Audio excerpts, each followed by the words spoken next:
Before I forget, I'd like to recommend that you read 2 chapters in the Infinite Way books.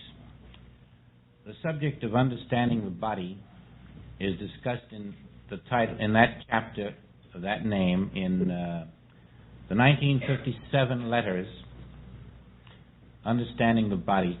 It's a subject that we can't really conclude today. We'll have to continue next time because the subject is much too big. Probably it can't be encompassed in any series at all.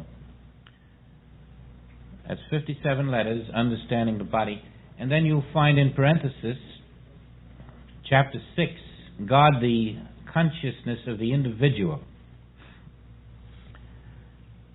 Dovetails with Understanding the Body, and you begin to see more clearly what this letter to the angel of the church at Pergamos is about.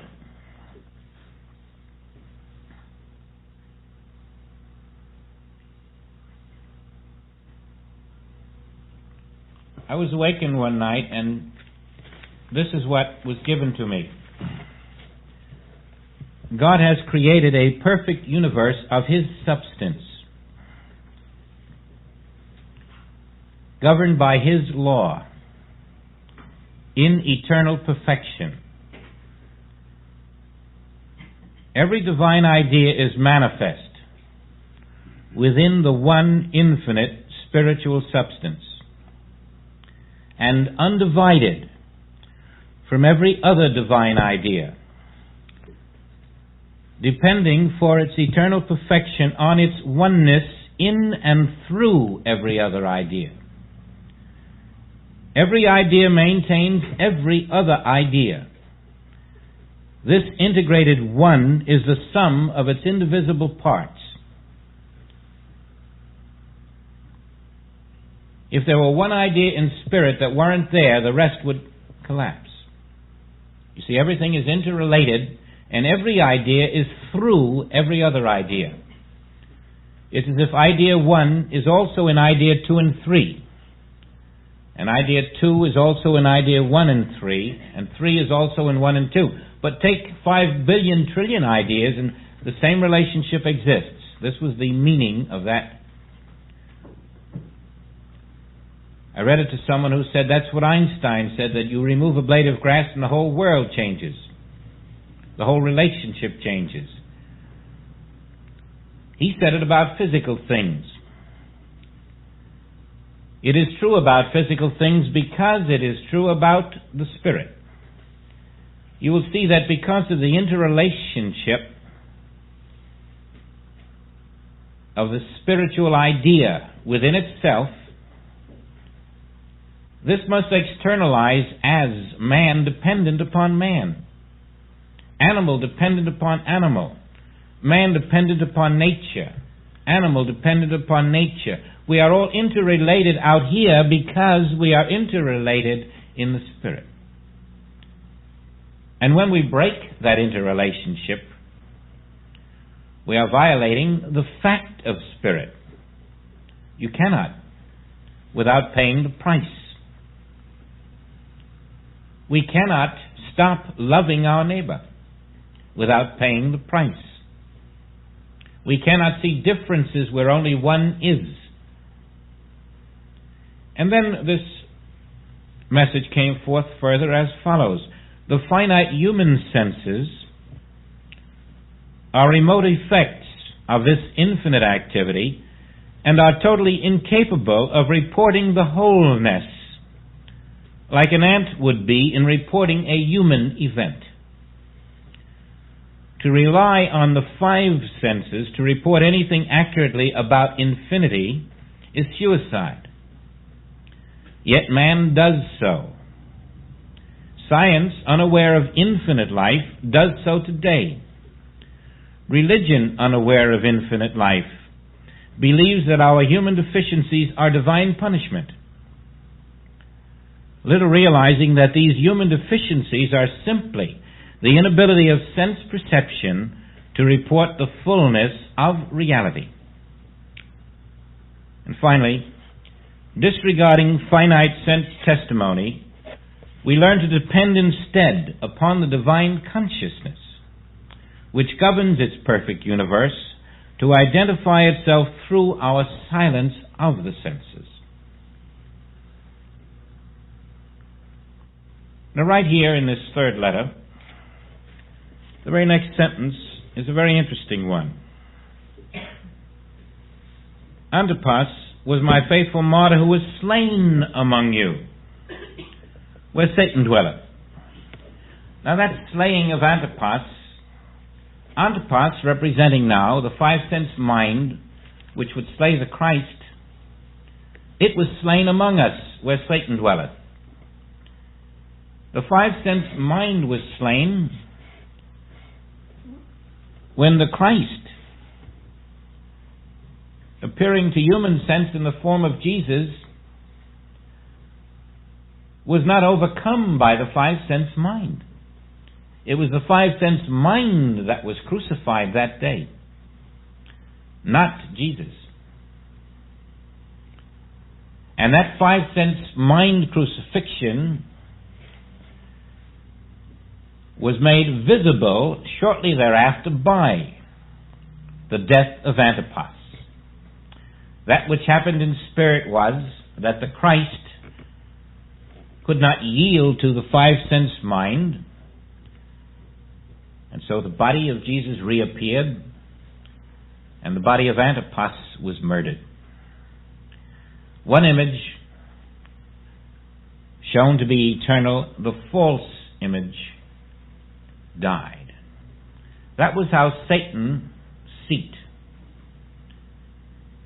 where the sense mind reposed, was the place where the faithful martyr Antipas was slain among us. You see how everything is reversed to what the human sense sees? Now we have a few more things here, which I think I can dispose of rather quickly. But I have a few things against thee, speaking again to divine consciousness in you. Because thou hast there them that hold the doctrine of Balaam, who taught Balak to cast a stumbling block before the children of Israel, to eat things sacrificed unto idols, and to commit fornication. Briefly, Balaam was a soothsayer of a tribe called the Midianites. And he was hired by the king of Moab, named Balak. And the reason Balak needed the soothsayer Balaam was because on their trek out of Egypt, the Israelites were now coming into the territory of Moab. And so he called Balaam and said, I want you to curse these fellows and help me destroy them. And the symbolism is very clear. Now that Herod Antipas is gone, we've got the same thing all over again in Balak. The five-sense mind, only now it's deceptive, and it's afraid to fight the truth openly. And so it calls for help from Balaam. It wants his psychic power.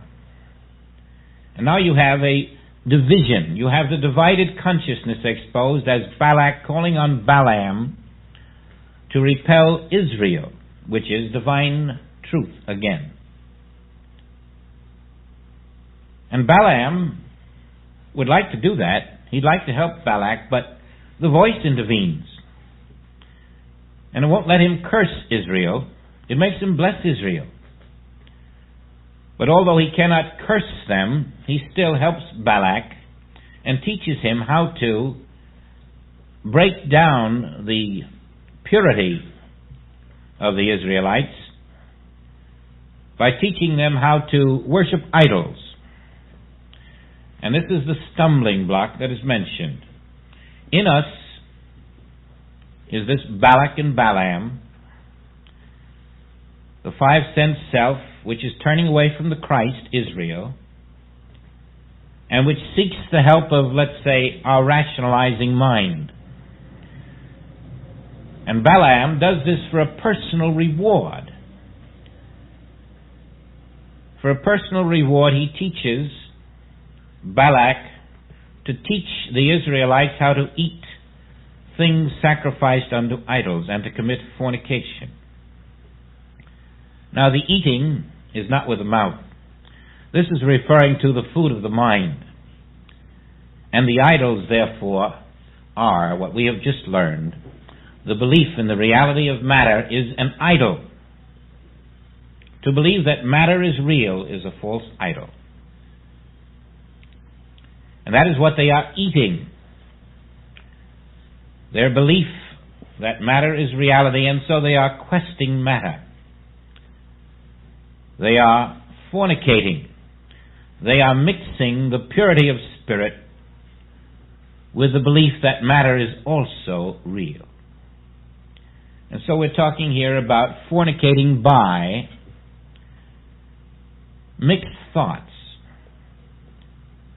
letting the impurity of material belief, sense belief, five sense concepts enter the purity of spiritual form, which is ever immaculate.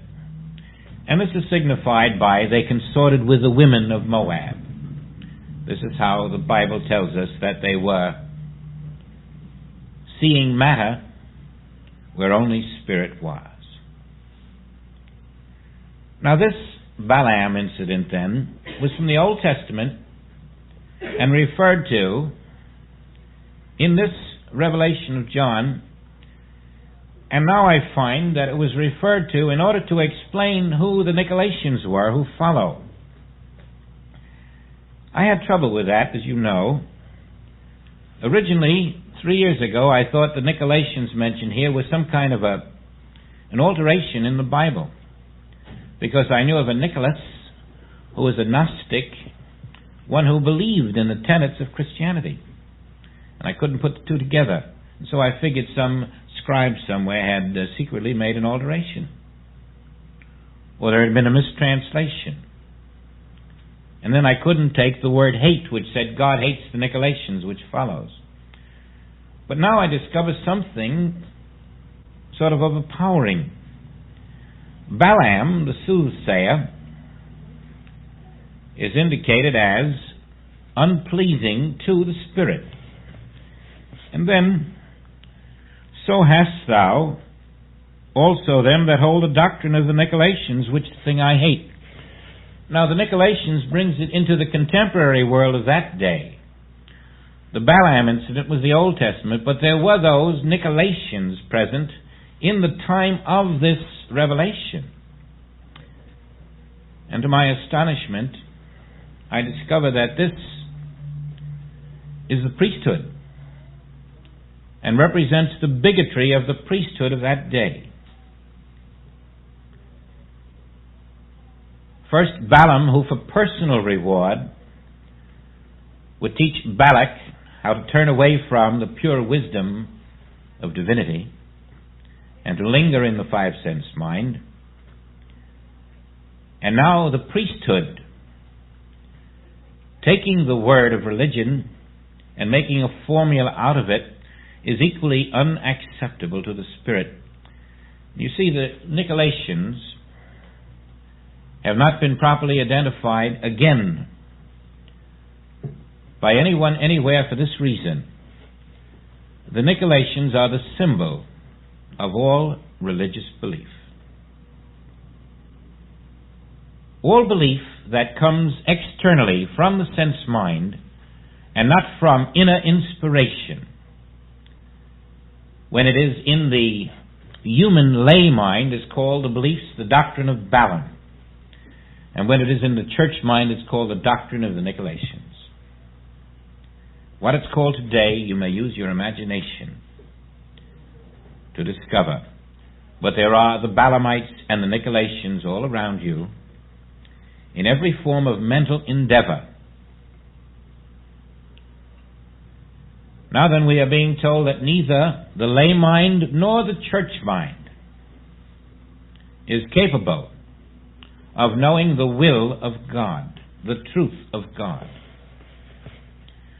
Repent, or else I will come unto thee quickly, and will fight against them with the sword of my mouth. We know that double-edged sword, we discussed that. And the repent, then, is to come out of the false human consciousness of the five senses, which knows so much about nothing.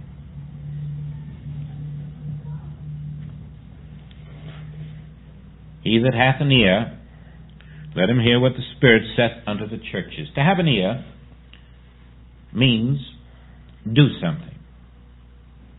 Change consciousness. Yield a false consciousness to the truth.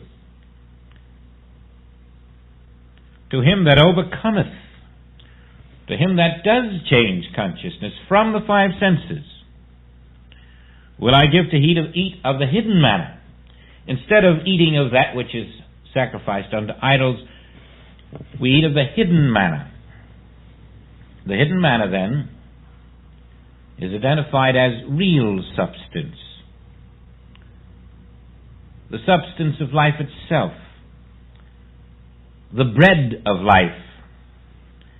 Whereas up to now, in the five senses, man eats by bread alone and not the bread of life.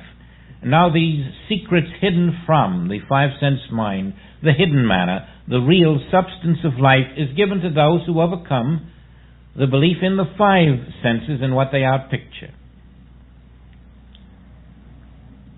And not only the hidden manna is given to those who overcome, but I will give him a white stone. And in the stone a new name written, which no man knoweth, saving him that receiveth it. The white stone has been identified as pure truth.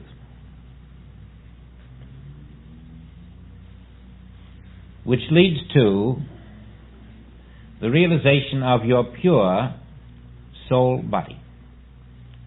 Your body of spirit is the white stone.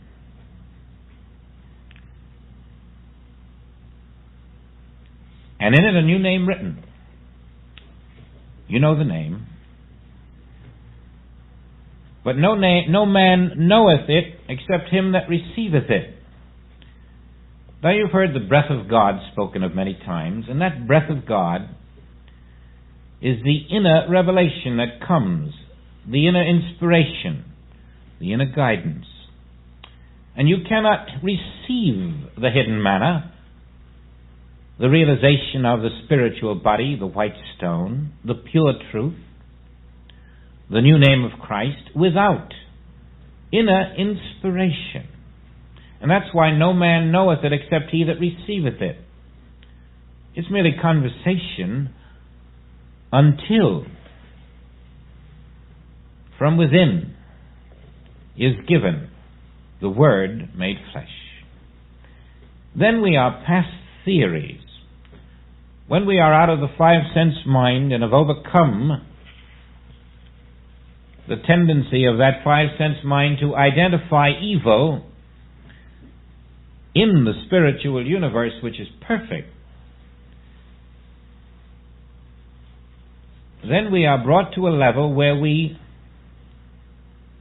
do not speak of Christ. We do not theorize. We do not discuss.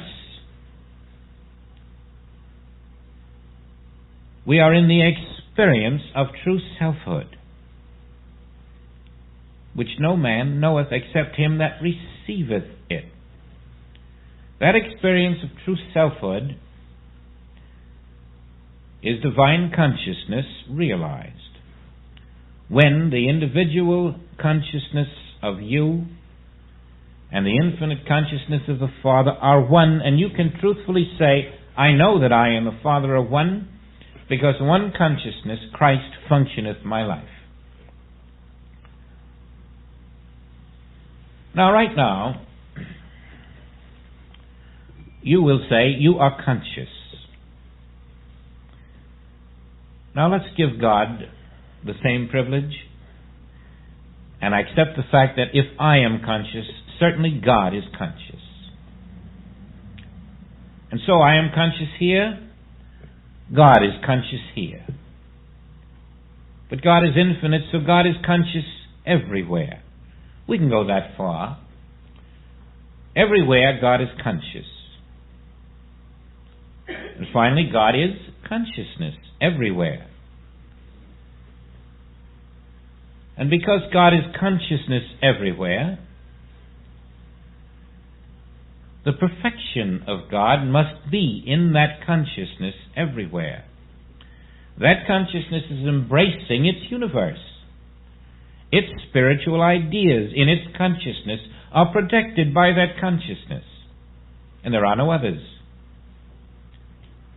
And therefore those spiritual ideas in the consciousness of God are manifesting in the consciousness of God as pure spiritual manifestation, the invisible kingdom of God. Intact.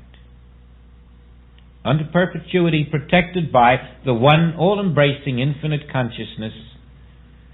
And that is your assurance that because the omnipresent consciousness is ever functioning, perfection must be where that consciousness is. It is here, and therefore perfection is here. The consciousness of God is there, and therefore perfection is there. Wherever the consciousness of God is, perfection is. And the consciousness of God is everywhere. And you come to the realization that perfection must be everywhere, because if perfection isn't everywhere, God isn't everywhere. If perfection isn't everywhere, then the consciousness of God isn't everywhere. Perfection must be right where you are at all times, because the consciousness of God is there. Perfection must be right by the cross, because the consciousness of God is there. Perfection must be right in the war zone, because the consciousness of God is there. And you learn that when you accept imperfection, you are saying that the consciousness of God is not there. And your belief doesn't change the fact that the consciousness of God is there. It makes not a particle of difference what you believe. The consciousness of God is there. The sun may not be shining at this moment, but it's there. And you can declare all you want that the sun isn't in the sky. You're wrong. Your declaration doesn't change the fact. The fact is that the sun is in the sky. The fact is that the consciousness of God is ever present. And the fact is that where the consciousness of God is, perfection is. And therefore the fact is that perfection is now everywhere throughout the universe. You cannot take it away. You can deny it. You cannot see it. It makes no difference. It is there. And do you see that your acceptance of it is the rejection of Balak and Balaam, and the rejection of the Nicolaitans, and the rejection of Herod, and the rejection of Herod Antipas, and the rejection of the evidence of the five-sense mind. Your acceptance that perfection must be here, must be there, because God is here and God is there, is all you need to know, ever. You can sit with that, know it, relax in it, and forget every image that comes your way, in the knowledge that the image doesn't change the fact that God is present. Perfection is present. And I don't have to make it so. I merely have to dwell in the realization that it is the finished kingdom of God on earth now. Ever has been, even at the time of the alleged crucifixion, even at the time of every so-called world war. Perfection has been the fact on this earth. You must witness that in your consciousness. And just as imperfection shows forth in our lives because our consciousness is still in that childish state which cannot be one with the infinite, as you accept this in consciousness, becoming one with the infinite, then the truth outpictures just as easily as the lie had outpictured. The thought externalizes as divine thought externalized. The great message of the activity of Jesus on earth is revealed as one who discovered himself to be pure spirit, even as early as the age of 12, And from then on, living not in the five senses was about his Father's business. In a spiritual body which he called the light. And looking not at the world through five senses, he saw that perfection which is omnipresent and appeared as the healing of those who came to him. His consciousness, not in five senses, externalized as the healing, the visible manifestation of the Word, of the perfection that is omnipresent now. And your acceptance of the reality of your being, the ability not to demand perfection or to seek perfection, but to accept it as the natural dispensation of spiritual identity, as the only reality on this earth, and not to go out seeking it, or to make it so, or to find it, or to ask and knock for it, but to accept my name. Christ within, the Father within is my name. That is your name. And when you accept my name as your name, you are accepting that God is your Father, that Spirit is your substance, Spirit is your source, Spirit is your law. You are accepting that all that the Spirit has, I have. The consciousness of Spirit is the consciousness of you. And the five-sense consciousness, the second consciousness, the false sense of consciousness, is slain as Antipas was slain, by your realization of the truth of your being. Every time you accept an imperfection, right where that imperfection is, you have stated, God is not there. You know you're wrong. God is there. And God cannot be there and the imperfection. Why do we make this ridiculous declaration? Then because we live in a five-sense mind which makes it for us, independent of our will, controlling us. But as we control the five-sense mind, we can look at every form of imperfection knowing it is a total illusion of the senses. Its presence there, if it were real, would be a banishment of God. God cannot be there and that error too. Now let's turn it around. Let's get out of our negatives. Let's see the truth of being is that perfection is the natural condition of the presence of God. And once you have accepted the presence of God as everywhere, you cannot turn around and find imperfection where that presence is. It's inconsistent.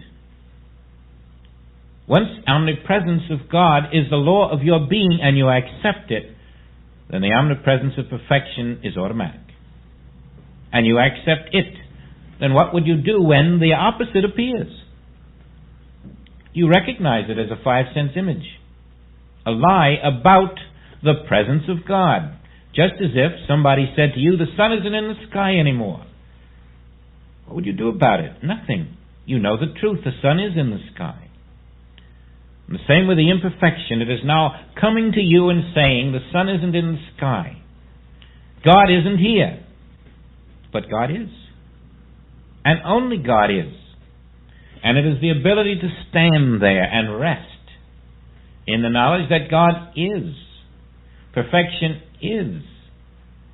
Until the joy begins to well up from deep within you, because when you know that God is, and perfection is, and consciousness is, oh, then I am that perfection. Every defect I think I have is a misperception of the senses. God is right here. Perfection is right here. I am looking through a five-sense mind. But the fact does not change. If I can only be still to that 5 sense mind, I am being faithful unto the Father. And then I see why I've been told, abide in me. Acknowledge me. I'm not in those 5 sense images. I am the perfection of all being. And I am here and I am now. And I am there and I am now. And I am always here and there. And I am always now. Firm up that consciousness to the realization that this is the fact of being. And let the unreality come to a consciousness that no longer yields to the 5 senses and their untrue testimony. Then we have caught the meaning of the 3rd letter to the angel of the church at Pergamos. The awakening of Christ in you to your consciousness of the divine consciousness, which is your only consciousness. And anything in you which accepts perfection is a false state of consciousness which has no real existence. That false state of consciousness which accepts any imperfection is the substance of the imperfection. It isn't the imperfection that is there, it is your false consciousness made visible, made into a tangible experience. Overcoming that false consciousness by knowing the truth, that perfection is always present no matter what appears, is the beginning of your 4th dimensional consciousness. That's why this is the 3rd letter, leading to the 4th, leading to the 4th dimension of consciousness, where reality is experienced and understood.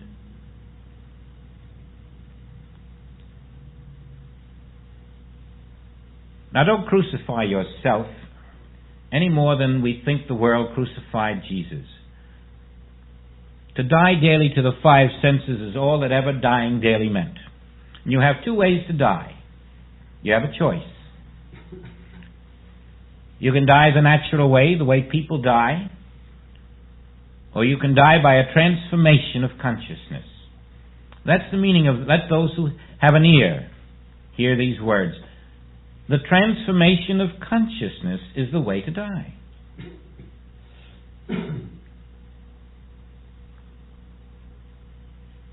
And in that transformation you die to that which is unreal. You die to the belief that an image is a reality. You die to the belief that a spiritual universe has physical bodies. You die to the belief that a spiritual universe has physical conditions. And there's one mistake you don't make. And that's the mistake of saying and believing that I will accept this when it's proven to me. Because you'll be a long time in accepting. Nobody's going to prove to you that perfection is all that there is. If you haven't learned that through the New Testament and tried to find out for yourself, nobody's going to come up and prove it to you. Nobody can do a better job than has been done already. The proof is already established. Perfection is all there is. And if you want to experience that perfection, you will have to take the step of accepting that it is here. Not until you accept that it is here will you experience it. That was the meaning of, to them that hath will be given. To he that hath accepted perfection as ever present will be given that perfection. To him that hath not accepted that perfection as present will be taken away the little that he has. When we were told to build treasures in heaven, that the flesh profiteth nothing,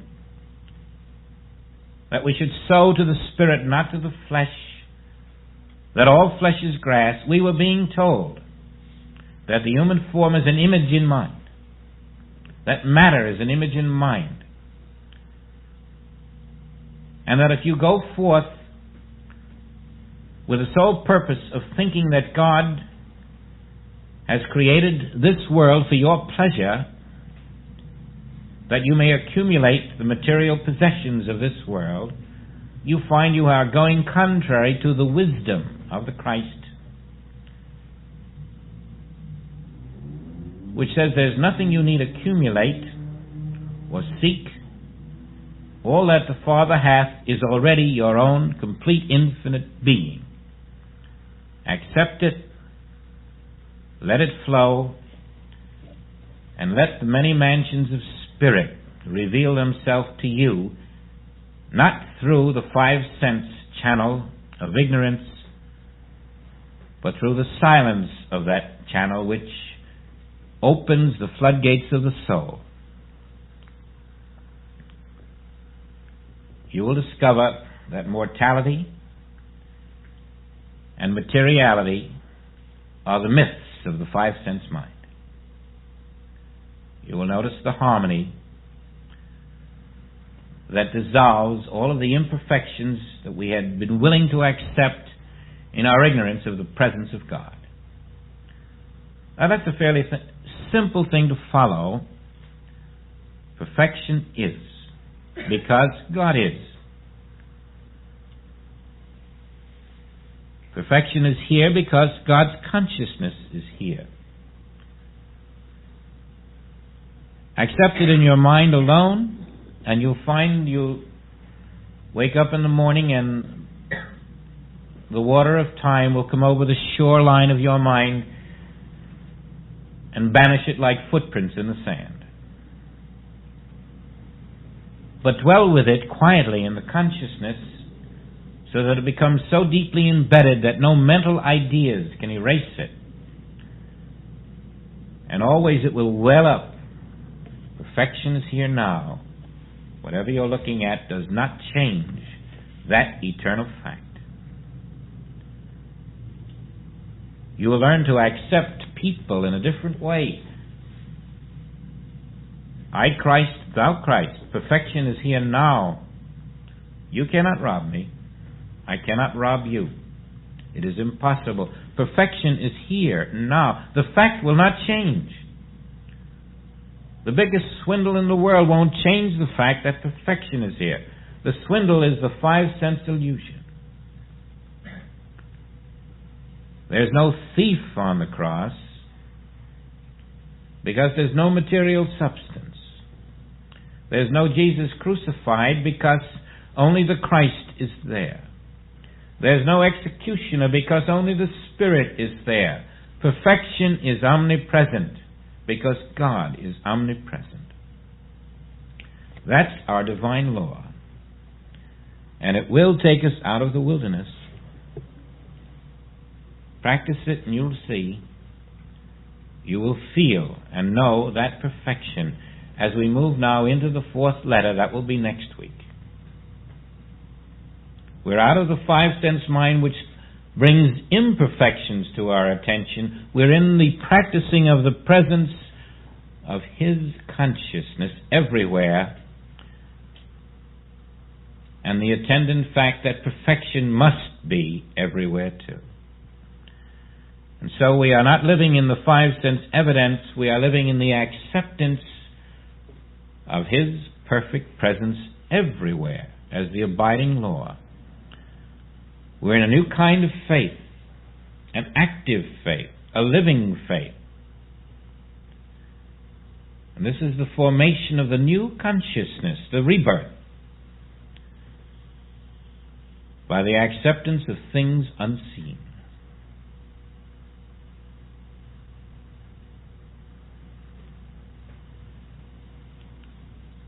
Paul had a name for it.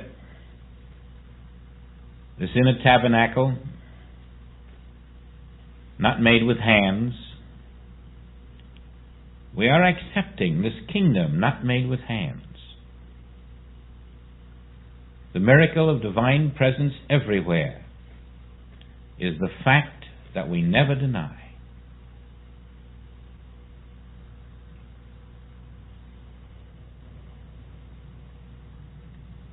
We're discovering that we truly are sons of God.